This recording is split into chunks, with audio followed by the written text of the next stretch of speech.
The growing trade war sparking some caution among investors today, but with the S&P 500 trading within 1% of its record high, are investors being too complacent on trade risks? Goldman Sachs strategist led by David Kostin estimating that for every 5 percentage point increase in the U.S. tariff rate, S&P 500 EPS estimates would decrease by about 1 to 2% this year. The estimated EPS growth rate, that would shrink by approximately 1 percentage point. Joining us now to discuss is Cameron Dawson, NewEdge Wealth, a Chief Investment Officer. Cameron, it's great to see you again. So let's talk about the threat maybe that this poses. Is this a threat to the bull market?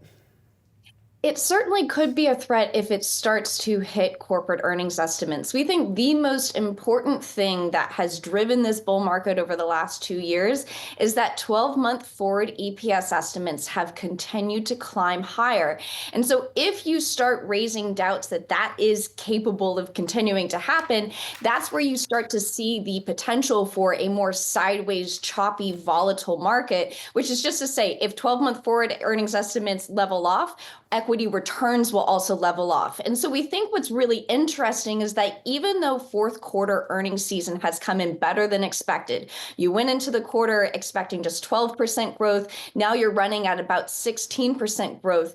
Analysts for 25 and 26 have actually been cutting their numbers just slightly. It's only 1 to 2%, so it's nothing to necessarily make you very scared, but it's definitely a change from this ever-rising estimate revision higher, which has, of course, supported the rally. Yeah, Cameron, I was reading a note from UBS this morning. They're maintaining, of course, their base case for the S&P 500 to reach 6,600 by the year end, but it seems like there's also a little bit of trepidation among some of the risk trades, the risk assets out there. So with this propensity for hedging, can we still reach some of those targets? So our base case for 2025 is a wide choppy range, which is to say that, yes, you can reach that 6,600 level at some point over the course of the year, but it's also likely that you could experience a 10% correction. So we've been arguing to our clients that it's far less important where you end the year in 2025, far more important what you do with volatility along the way, because we do think that this environment of big policy uncertainty that is coming to terms with the fact that, to the point of complacency, you have very high valuations, you have stretched positioning, you have stretched sentiment across the board.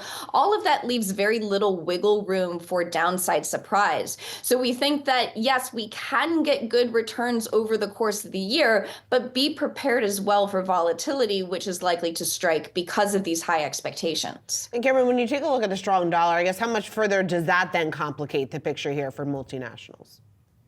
Well, it certainly can weigh on revenue growth. And we thought that we would hear this a little bit more coming out of earnings season, effectively companies using the strong dollar as a scapegoat to talk down revenue guidance.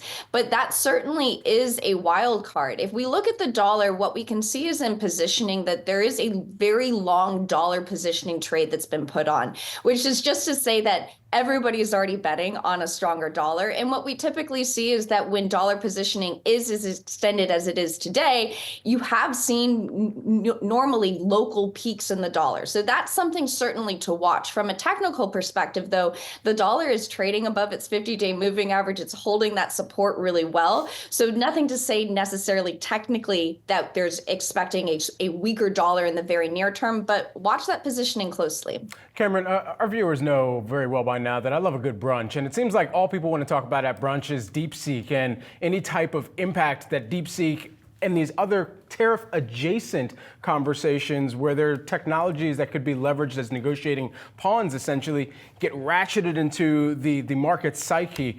How are you kind of analyzing and running calculus around those risks in adjacency with tariff talks? Well, I thought at brunch we would talk about the very high egg prices, but certainly with DeepSeek being a question about the efficacy of CapEx growth within the U.S. tech complex, one of the things is that we've seen huge CapEx spending by the Mag 7, which of course has benefited other Mag 7 names? And are we starting to get to the point where investors are losing patience with this degree of CapEx spending?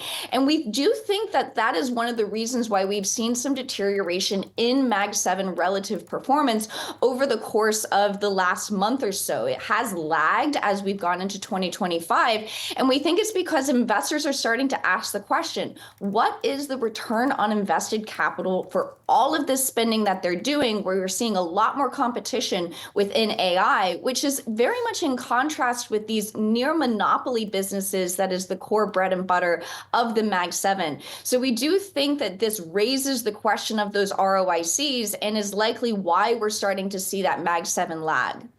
Cameron, in just about an hour, less than an hour from now, Fed Chair Jay Powell is going to begin his testimony here on Capitol Hill. I'm curious what you will be closely listening to when it comes to tariffs, when it comes to the fight to tame inflation, even in reaction to the jobs report that we got out last Friday. What's top of mind for you?